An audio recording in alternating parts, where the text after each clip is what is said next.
On this, our third and final draft preview show, give us your prediction for who the Orioles will take at number 17. I like Arjun Namal. I really do. But I like Bryce Eldridge more. Okay. Bryce Eldridge, I mean, he's the exciting pick. He's 6'7", above 220. Like, this guy could be incredible. And I think this is the year in which the Orioles could just say, why not? Let's take a shot on this kid from high school who mashes and has a pitcher's arm in the outfield and could be an outfielder for us for so long. Also a guy at a younger age who you could wait on. You don't necessarily have the pressure of, all right, he's already 24, he's already 25. If we're going to get the best out of this kid, we're going to have to bring him up soon. Not necessarily the case with this guy. He could develop for a little bit longer, and you could bring him up when he's ready. So Bryce Eldridge is going to be my pick. I don't think he's going to be a two-way player in the big leagues, but having an outfielder with a pitcher's arm, not too shabby. Yeah, I think Bryce Eldridge would be an excellent pick for the Orioles at number 17. Kind of a local kid. Not really. Goes to high school in Virginia, so kind of close by. Maybe he rooted for the Orioles growing up. Yeah, maybe. Who knows? He has some serious raw power and reminds me of a little bit of a more raw, probably a higher ceiling Dylan Beavers from last year, who is a power-hitting corner outfielder. I think Eldridge has some more power, but, similar frame. Dylan Beavers is a really big dude in the corner outfield, has an excellent arm, good defender there.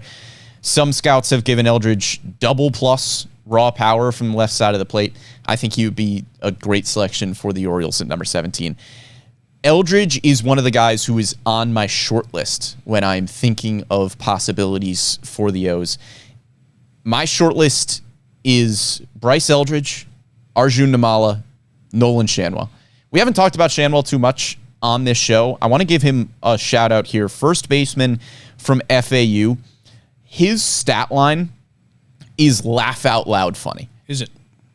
Hit me. In 59 games this season, Shanwell had a slash line of 447, 615, 868.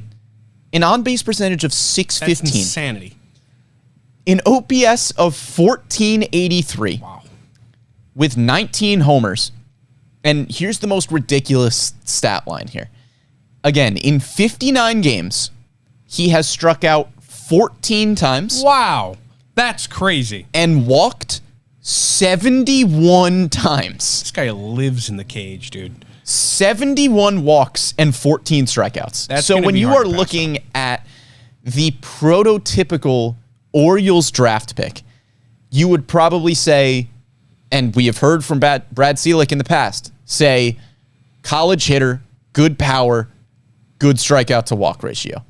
How much do you put into competition? That's a question with Shanwell. But plays in Conference I don't USA. think I care. If you still have to take the ball and swing at the strike. He did not have great numbers in the Cape Cod League, which is really good competition. But he is probably the most prototypical Orioles draft pick that you are going to find in the first round.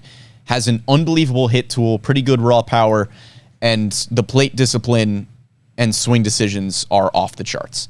So he makes my short list of Eldridge, Namal, Shanwell. My personal pick and my prediction, it's going to be Arjun Namal. All right. The shortstop from Strawberry Crest High School. Again, all of the rumors surrounding this pick are Orioles high school bat.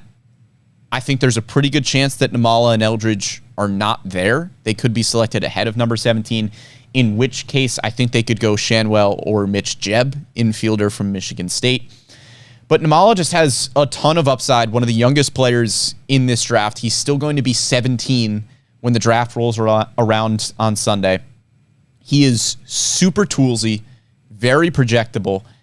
He has good raw power, has everything well. I'm not saying he is the same caliber of prospect as Jackson Holliday, but he is similar to Jackson Holliday in the sense that when you look at his scouting grades, he doesn't have anything below a 50. Wow. So everything is solid across the board. Also just a really cool story about how he was a hitter in cricket and didn't really start playing baseball. A batsman. Yeah, batsman in cricket. Didn't really start playing baseball until he was a freshman in high school in 2019, so he probably still has a lot of development to go. Very raw at this point, but the tools are there. The upside is there. One scout watched Namal this year and said he had the most impressive pregame combinations of infield practice and batting practice he had ever seen from a high school player. Hey, man, Tim Duncan thought he was going to be a swimmer. All right? Arjun Namal, Sure. He might have thought he was going to be a cricketer. But, hey, this kid's a baseball player. Is it a cricketer? Yeah. Cricketeer? Nope, it's cricketer. Cricketer. Yep. It's I like way that. better word than cricketeer, I'll tell you that much. Cricketeer sounds cool. No, I like Namal too. Yeah. Namal is a really fun prospect and a guy that I also could see the Orioles taking on my short list as well. You've kind of convinced me on Nolan Shannon, though. I really like him too. Yeah. Like those numbers are Those nuts. numbers are insane. Like, that's crazy. 71 walks and 14 strikeouts in 51 games. That's like Honus Wagner numbers. Yeah. It's ridiculous. Yeah. I don't know. I think it's going to be a game of who falls, and if nobody falls, they're going to take somebody we've never heard of. Yeah. But whatever they do, I'm excited to see it because Mike Elias has shown us that he's a man to be trusted when it comes to draft time. Right. So I'm pumped. And a comment on YouTube saying, look what the Orioles have done with high school bats. Why mess with something that's working and putting you in the playoff conversation? Exactly. Absolutely. I mean, you have agree. Jackson Holliday, #1 prospect in baseball. You have Gunnar Henderson, high school bat, who is, an AL Rookie of the Year candidate at this point. So, yes, the Orioles have steered away from pitching.